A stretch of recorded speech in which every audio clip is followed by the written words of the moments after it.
In the quiet suburb of Maple Crest, the air always carried a strange tension. The lawns were identical, the fences perfectly white, and the smiles always forced. It was a neighborhood built not on community but on control, and at the heart of that control was the Maple Crest Homeowners Association. The board ruled like royalty, and their favorite weapon was their endless list of violations. For years, the residents had learned to obey. Trash cans out a few minutes too early, a warning letter. Grass a shade too long, a $25 fine. But when it came to Evan Carter, the board found someone who wouldn't bow. Evan was a contractor, a quiet, practical man who had worked hard to buy his dream home, a two-story modern farmhouse with a wraparound porch and a big oak tree in the yard. He had no interest in neighborhood politics. He paid his dues, kept his property clean, and minded his own business. But to the HOA, his biggest crime was not caring about their power. It started with something small, a faded paint patch on his mailbox. The HOA president, a sharp-tongued woman named Janice Holloway, left a notice taped to his door demanding it be repainted within 48 hours. Evan repainted it the next weekend, thinking nothing of it. But 2 weeks later, another letter arrived, this time claiming that his trash bin was visible from the street. The fines began to pile up. $25 for the bin, $50 for a missing flower bed, $75 for unapproved lawn decorations. Each time Evan complied, another notice followed. The letters were always written in the same cold, bureaucratic tone, citing Section 4, subsection B of the HOA charter like holy scripture. At first, Evan laughed it off. But then, one morning, he received a certified envelope. Inside was a formal citation. Failure to comply with HOA landscaping standards, $50 per day until corrected. The reason? His grass height exceeded regulation by half an inch. Half an inch. He checked the yard himself, it looked perfect. But Janice didn't care. That fine started ticking like a time bomb, $50 a day, every day until Evan caved. Within 2 weeks, the total was $700. By the end of the month, it was over $1,500. Evan tried reaching out. He emailed, he called, he even attended an HOA meeting. But each time Janice shut him down, insisting the rules were clear. Her smug smile said everything. This wasn't about the grass. It was about obedience. The other board members sat quietly, too afraid to challenge her. She'd made examples of neighbors before, publicly shamming them for minor offenses, threatening liens on homes, even dragging people to court over mailbox paint colors. But Evan wasn't like the others.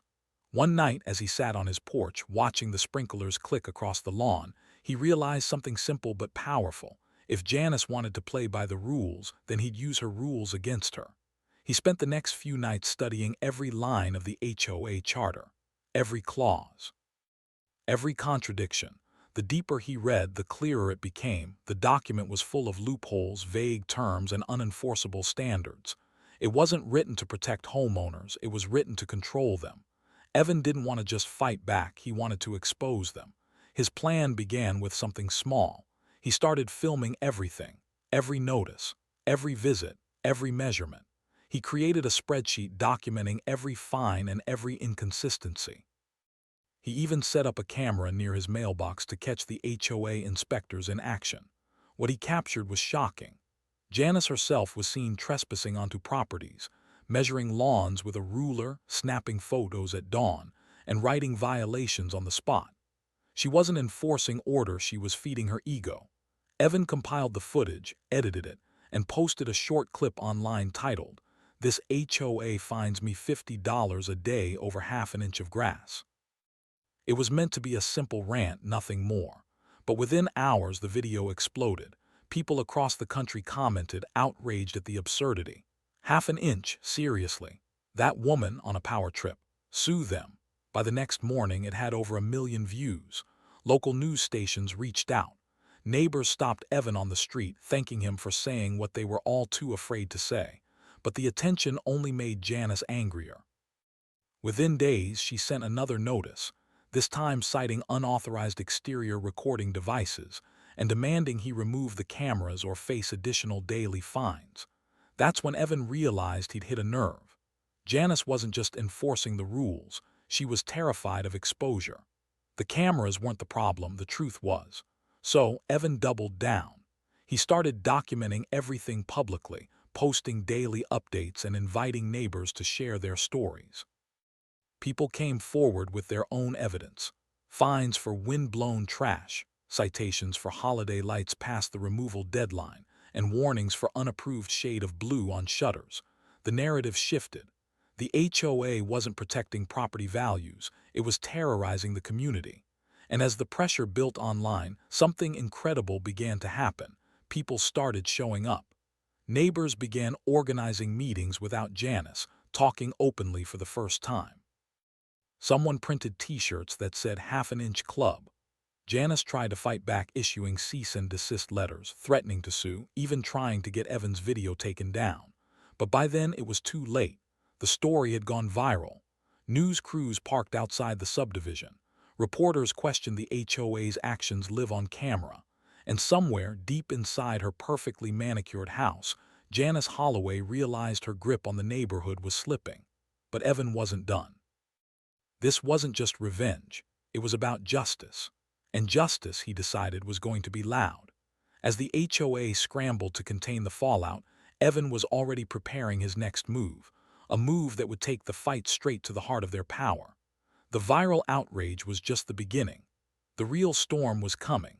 By the time the sun rose over Maple Crest that Monday morning, the neighborhood no longer felt like the same quiet, controlled community it had been just a month before. The once pristine streets, lined with identical mailboxes and trimmed hedges, were now buzzing with whispers, tension, and quiet rebellion. Evan Carter's story had struck a nerve. His viral video had done more than expose the petty cruelty of the HOA. It had given people permission to speak. For years, residents had lived under the silent rule of fear, pretending everything was fine to avoid the next citation. But now, one by one, they were waking up. Janice Holloway, the self-appointed queen of Maple Crest, didn't see it that way. To her, this wasn't a rebellion, it was an infection that needed to be cut out before it spread. She called an emergency HOA board meeting, ordering every member to attend. But even as she banged the gavel on the long oak table, her voice trembled with barely contained fury. The other board members sat stiffly in their chairs, eyes avoiding hers. Some of them had once admired her control, her meticulous spreadsheets, her sharp legal phrasing, her certainty. But now that same authority looked poisonous. They all knew it. The internet had turned against them. Outside that meeting room, however, a very different kind of gathering was happening. Evan had invited his neighbors over to his front yard. What began as a few curious faces soon turned into dozens. Lawn chairs appeared, lemonade pitchers made the rounds, and for the first time in years people were laughing, not the nervous, neighborly kind, but real, honest laughter. They shared their stories, one after another. The retired couple fined for having too many potted plants. The single mom penalized for leaving a toy car in her driveway. The veteran cited for having a flagpole too tall for regulation. Each story added fuel to the fire. Evan listened quietly, taking notes, documenting everything. What he realized was staggering. Nearly half the community had been fined unfairly, some paying thousands over the years. And then came the spark that lit the revolution.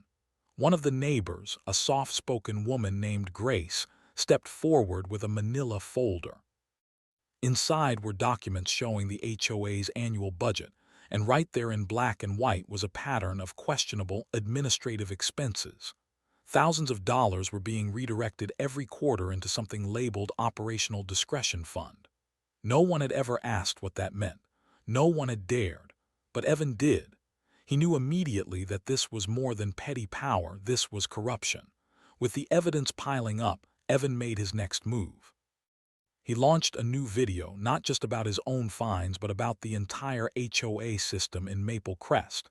He titled it, "How My HOA Turned into a Dictatorship."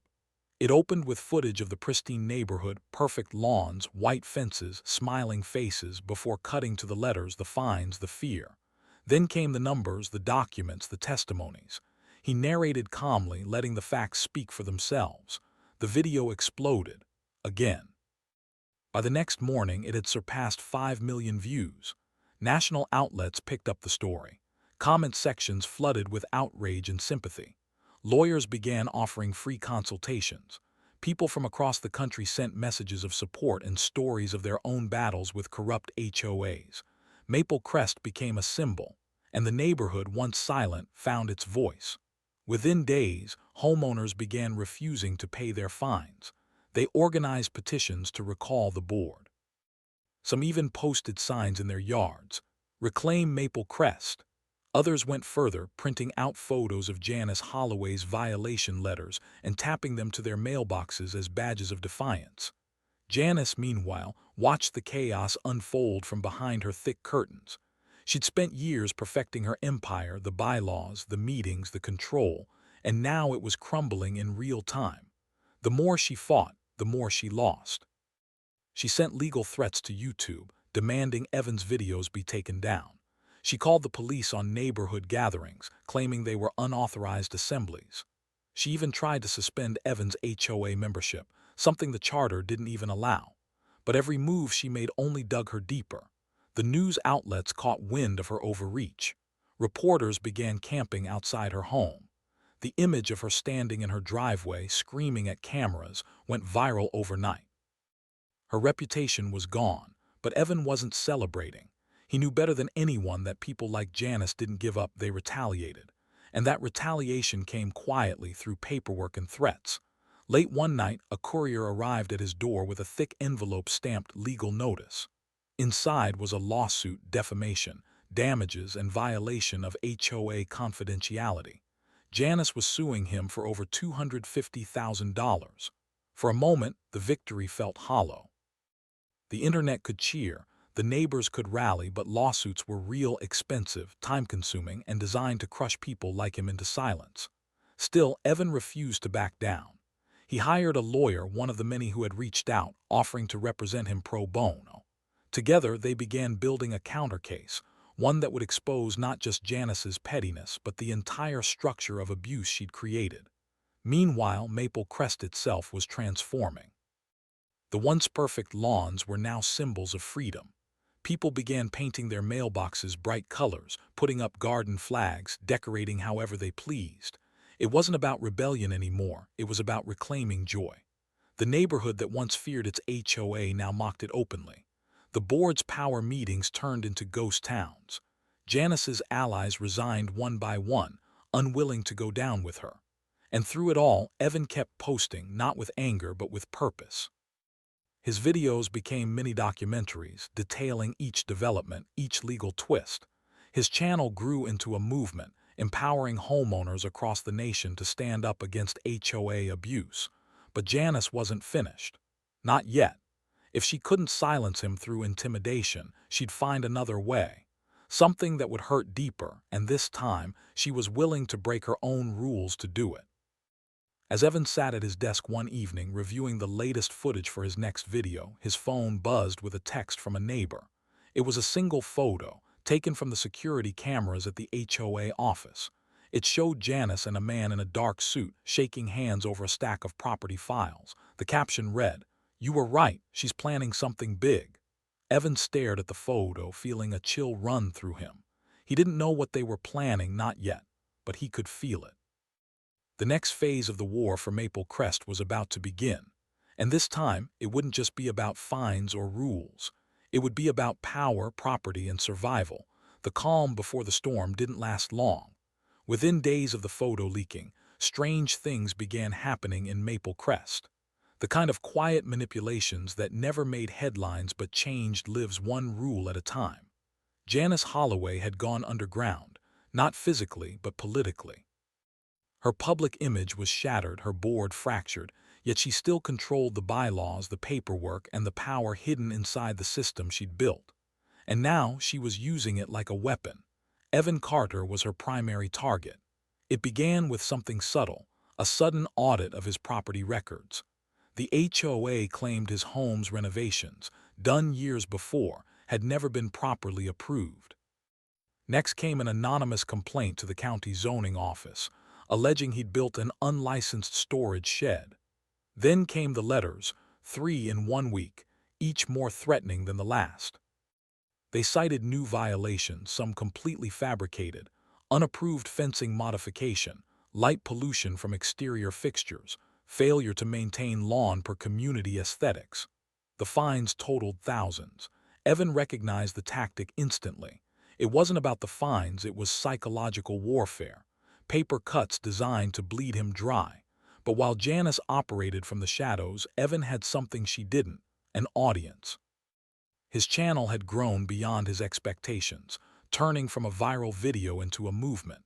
People followed every update, every court filing, every recorded board meeting. What Janice thought was quiet retaliation was now broadcast to millions, and those millions were angry. Each time Evan posted a new video exposing another HOA trick, the comments flooded with support. Strangers donated to his legal defense fund. Others began digging through public records, uncovering connections between the HOA and local contractors who'd been overbilling homeowners for years. Janice had no idea how deep the internet could dig. Soon, screenshots of her private Facebook posts surfaced, rants about ungrateful residents and people who don't belong in this neighborhood. Then came an old email chain revealing that she'd handpicked vendors in exchange for kickbacks. The scandal exploded again, but Janice didn't crumble. She doubled down. At the next HOA meeting, a tense, half-empty affair held in the clubhouse, she pushed through a new emergency bylaw granting the board temporary expanded authority to issue property injunctions for threats to community reputation. It was a desperate power grab disguised as formality, and under that new rule she filed an injunction against Evan, demanding he cease all defamatory online activity or face foreclosure proceedings. It was bold, illegal even. But she counted on one thing: that most people wouldn't understand the legal nuance, only the headlines. The next morning, local news stations ran with the story: HOA homeowner faces foreclosure amid online feud. They framed it as a messy civil dispute, not the corrupt vendetta it was. And for the first time, public opinion began to fracture. Some wondered if Evan had gone too far, if his campaign for justice had turned into obsession. Janice knew exactly what she was doing. The narrative was her weapon now. Evan felt the weight of it. The nights grew longer, the pressure heavier. Every knock at the door made him tense. He wasn't scared for himself. He was scared that the truth might get buried under bureaucracy and noise. But then came the twist neither of them expected. An anonymous whistleblower sent Evan a flash drive. No name, no message, just a small label that read, "Board Minutes Confidential." Inside were recordings from closed-door HOA meetings, secretly captured by someone on the inside. The files revealed everything: Janice's private plans to target problem residents, her orders to falsify citations, her side deals with local inspectors, even her discussions with that man in the dark suit, a lawyer who specialized in strategic foreclosures. The recordings painted a chilling picture. Janice wasn't just trying to silence Evan. She was preparing to take his home. The plan was to trigger a lien on his property through escalating fines, use that lien to justify foreclosure, and seize his home through the HOA's reinvestment clause. It wasn't just revenge, it was theft wrapped in legal paperwork. Evan watched the footage over and over, his hands trembling not with fear but with purpose. He knew exactly what to do next. The next morning, he uploaded a new video titled, "They're Trying to Steal My Home." It was different: no humor, no dramatics. Just calm, devastating truth. He played clips from the leaked recordings, included images of the legal documents, and read excerpts from the HOA's bylaws showing how Janice's actions violated every rule she claimed to enforce. The internet erupted. HOA revenge and justice for Evan trended nationwide. People flooded the HOA's official email inbox with angry messages. Local journalists began camping outside Janice's home again. The story had become more than Maple Crest. It was now a national example of greed and control run amok. But even as the walls closed in, Janice refused to admit defeat. She filed a restraining order against Evan, claiming harassment and emotional distress. She accused him of inciting a digital mob. And this time, she had a powerful ally: the man in the suit, revealed to be Charles Becker, a ruthless attorney known for defending corrupt associations and burying opponents in paperwork. He filed motions, delayed hearings, and demanded the court restrict Evan's online postings to prevent further reputational harm. It was a legal chess match, and Janice believed she had the upper hand again, but Evan had learned how to fight on her battlefield. He hired a forensic accountant who uncovered years of financial misconduct in the HOA's books, misused funds, phantom expenses, duplicate invoices tied to companies owned by Janice's relatives. It wasn't just mismanagement, it was embezzlement.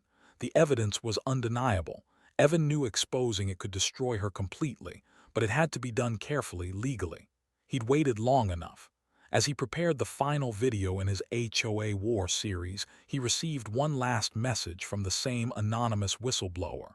It was a single line: "She knows you have the files, be careful tonight." Evan didn't sleep that night. He sat by his window, lights off, watching as a dark SUV slowly rolled past his driveway, twice. Then a third time. No headlights, just the faint glow of taillights disappearing down the hill. Something was shifting. Janice was cornered, and desperate people did dangerous things. When morning came, Evan made a choice. He wasn't just going to fight back anymore. He was going to end it for himself, for his neighbors, and for every homeowner who had ever been bullied by someone hiding behind a rulebook. The retaliation had begun, but the reckoning was next. The first chill of autumn swept through Maple Crest like a warning. The leaves turned crimson, the nights grew longer, and with them, the simmering tension reached its breaking point. For months, the community had been living in a quiet standoff, a neighborhood divided between loyalty to a collapsing regime and the hope of something freer. Evan Carter stood at the center of it all. His story had become a rallying cry across the country. News anchors debated it on morning shows. Commentators called it the HOA revolution. He had unintentionally become a symbol, a man who dared to fight back against an empire of pettiness and power. But behind the viral fame, the battle was taking a toll. His days blurred into paperwork, legal briefings, and endless recordings. His once peaceful home, the dream he'd worked years to build, now felt like a fortress under siege. The mailbox that started it all stood like a monument in his yard, spotless yet symbolic of everything he'd endured. But justice was finally within reach. The evidence his whistleblower provided, the recordings, the budgets, the contracts, had been turned over to both local authorities and the state attorney's office. Investigators were now quietly reviewing Maple Crest's finances. What they found was damning. Nearly $400,000 misappropriated over 5 years, redirected into administrative allowances and maintenance surcharges that led straight to Janice Holloway's personal accounts. She had stolen from her neighbors, from retirees, single parents, veterans, all under the guise of protecting property values. Evan knew it was only a matter of time before the truth came out publicly, but Janice wasn't going down quietly. The night before her scheduled deposition, she called an emergency HOA meeting. Only a handful attended, her most loyal supporters, the ones still clinging to the illusion of control. Inside the sterile community clubhouse, Janice delivered a speech that sounded more like a threat than a defense.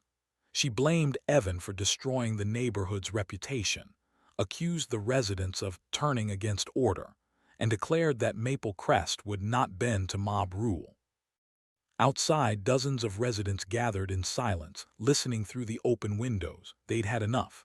For years, Janice's voice had echoed through these walls unchecked. But that night, as she shouted about discipline and authority, a quiet murmur rose from the crowd, soft at first, then louder until it drowned her out completely. "Resign! Resign! Resign!"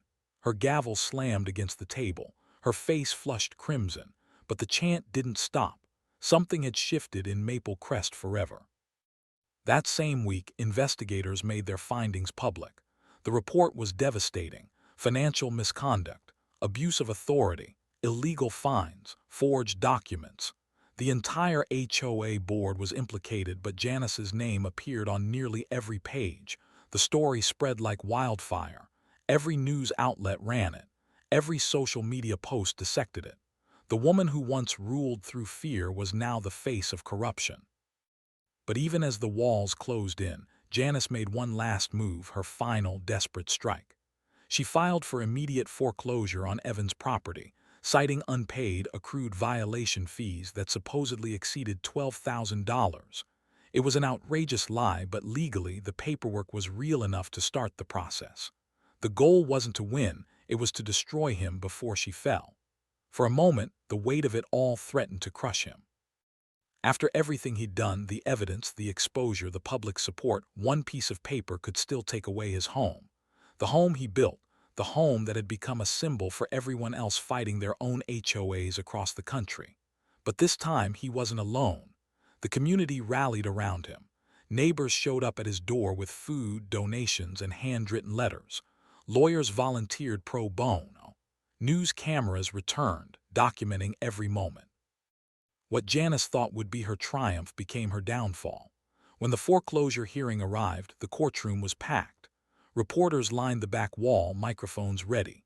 Janice entered first, flanked by her attorney, Becker, the man in the dark suit whose name had become synonymous with corporate manipulation. Evan entered quietly, dressed simply, carrying only one folder, the evidence. The judge, weary but sharp, listened as Becker rattled off citations, codes, and dollar amounts.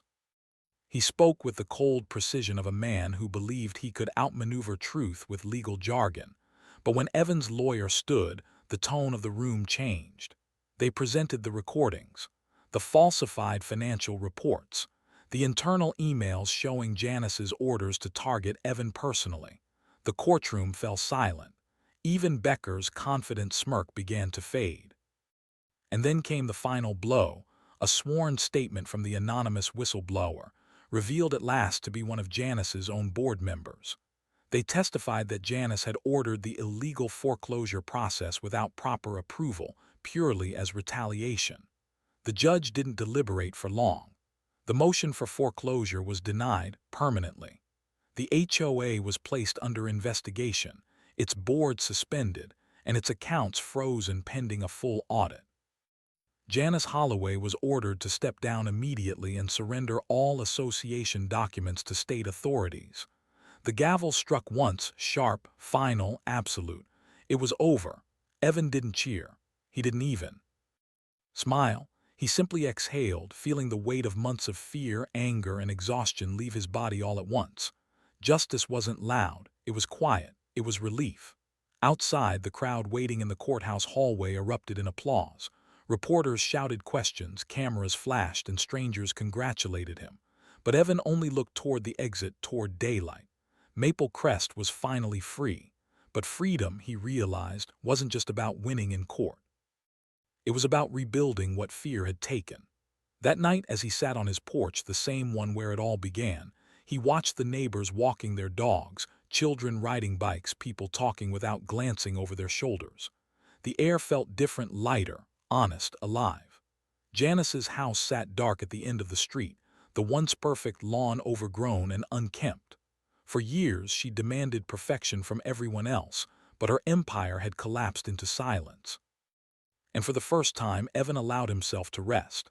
But peace, he knew, wouldn't last forever, because somewhere in the city, Janice still had allies, people who had benefited from her system and wanted revenge for her downfall.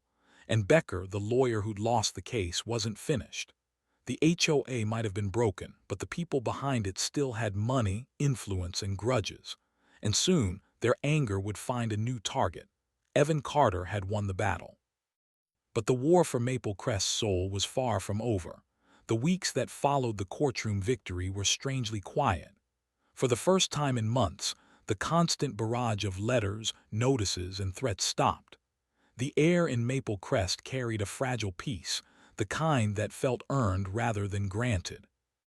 Neighbors began to reclaim their routines. Children played in the streets again. Lawns bloomed freely without the fear of violation notices. And the community that had been divided by fear slowly started to stitch itself back together. But beneath that fragile calm, cracks remained. The HOA was officially suspended, its accounts frozen, and an interim administrator appointed by the county to audit its finances. Janice Holloway's name had become synonymous with corruption, and her downfall was public knowledge. But power, Evans soon learned, never vanished, it only shifted. The board's remaining loyalists, those who had once stood silently behind Janice's tyranny, began whispering among themselves. They were angry not at her for betraying the community, but at Evan for exposing her. In their minds, he hadn't saved Maple Crest, he had destroyed it. Property values had dipped slightly after the media storm. Potential buyers withdrew offers, fearing scandal. Some residents blamed Evan for that, calling him a troublemaker, a man who turned private business into a spectacle. He heard the whispers at the grocery store, saw the glares at the mailbox. The same neighbors who had once cheered him on were now divided, half grateful, half resentful. It didn't surprise him. He'd always known that standing up for truth rarely made you popular for long. Still, he tried to move forward. He kept his channel active, but he shifted focus, creating videos about homeowner rights, exposing predatory HOA practices in other states, turning his fight into a broader mission for transparency. His subscriber count grew exponentially, and with it, so did the responsibility. Every day, hundreds of people sent him their own horror stories, pleading for advice. He became something larger than a man who fought his HOA. He became a movement. But while Evan's name spread across the internet as a symbol of accountability, Janice Holloway disappeared. Her house stood abandoned, foreclosure proceedings pending due to her unpaid legal fees. Rumors circulated that she had moved in with relatives in another state. Others claimed she was negotiating a plea deal for embezzlement. Then, one morning, a letter arrived at Evan's door, no return address, just a crisp envelope with his name typed in perfect block letters. Inside was a single page and a sentence written in neat, deliberate handwriting. "You took everything from me, I'm taking it back." No signature, no explanation. Evan stared at it for a long time, a chill running down his spine. It could have been a prank, a troll, a leftover supporter of Janice trying to stir trouble. But something about the handwriting, the calculated neatness, felt deeply familiar. He turned the page over. There was nothing else. That same week, strange things began happening again. First, his internet connection started dropping randomly. Then his car insurance was suddenly canceled due to policy adjustments. A week later, he received notice that his property tax payment had been misapplied, placing his home under review. None of it felt coincidental. At first, he brushed it off as clerical errors. But then one evening, as he walked outside to retrieve a package, he noticed something glinting under the floodlight, a small metal object tucked near his porch camera. He bent down and found a miniature signal jammer disguised inside a fake rock. Whoever had planted it knew exactly what they were doing. He called the police. They took a report, logged it, and left. But their tone said what Evan already knew without proof of who did it. There wasn't much they could do. The next day, a familiar black SUV appeared again, idling at the far end of the cul-de-sac. It didn't move for nearly 20 minutes. Janice Holloway might have lost her title, but she hadn't lost her obsession. Meanwhile, the HOA audit reached its final phase. Investigators uncovered even more hidden layers of deceit, fraudulent expense reports, dummy contracts, and a secret secondary account used to launder funds through local contractors. Evan's whistleblower had been right all along. But when the county released the findings, something unexpected appeared in the report, a discrepancy involving a check made out under Evan's name. According to the paperwork, Janice had recorded a $5,000 contractor fee allegedly paid to him months earlier. It was fabricated, a fake entry inserted to frame him as complicit. The timing was deliberate. As the media spotlight began to fade, Janice, or whoever was still loyal to her, wanted to twist the story, to paint Evan not as a hero but as an opportunist who'd exposed the HOA to cover his own tracks. Online, the narrative began to shift. Commenters speculated. What if he was part of it? Maybe this was his plan all along. The internet that once crowned him as a champion of justice now turned its gaze with suspicion. Evan tried to ignore it, but the damage was real. Sponsors withdrew. Local supporters grew hesitant. The same media outlets that had once celebrated him now reached out for statements on the new allegations. It wasn't just a smear campaign. It was a dismantling of his credibility piece by piece. But Evan had learned too much about how systems of control worked to panic now. He knew that silence was surrender, so he fought back the only way he knew how, with truth. He compiled every document, every timestamped video, every email, proving the fabricated nature of the payment. He interviewed the auditors on camera, walked his audience through the real report, and exposed how someone, likely from inside the HOA's old network, had manipulated records after the investigation began. He titled the video, "They're Trying to Frame Me." It was raw, honest, and heavy with emotion. Millions watched it within hours. The tide began to turn again. People saw the desperation in the smear, the fingerprints of someone who refused to let go of their vendetta. But even as public opinion swung back in his favor, Evan knew the war wasn't over. Because while the HOA had been dissolved, the power behind it had simply shifted form. The contractors involved in Janice's kickbacks still operated in other neighborhoods. Becker, the attorney, had begun quietly advising other associations across the state. And deep within the bureaucracy, the same tools of control still existed, only now they had a new agenda. Late one evening, as he was finishing another video edit, Evan's phone buzzed with a new message from an unknown number. It contained a single photo, a dark aerial shot of his house, taken from above, and beneath it a message: "This doesn't end with her." He looked out the window, scanning the night. Nothing moved. The streetlights hummed softly, the world deceptively calm. He realized then that what he'd started was bigger than Maple Crest, bigger than any one neighborhood. He had torn open something systemic, something that powerful people didn't want exposed, and they were coming, not with fines, not with letters, but with something far more dangerous. The next battle wouldn't be about a yard or a mailbox. It would be about truth itself and who controlled it.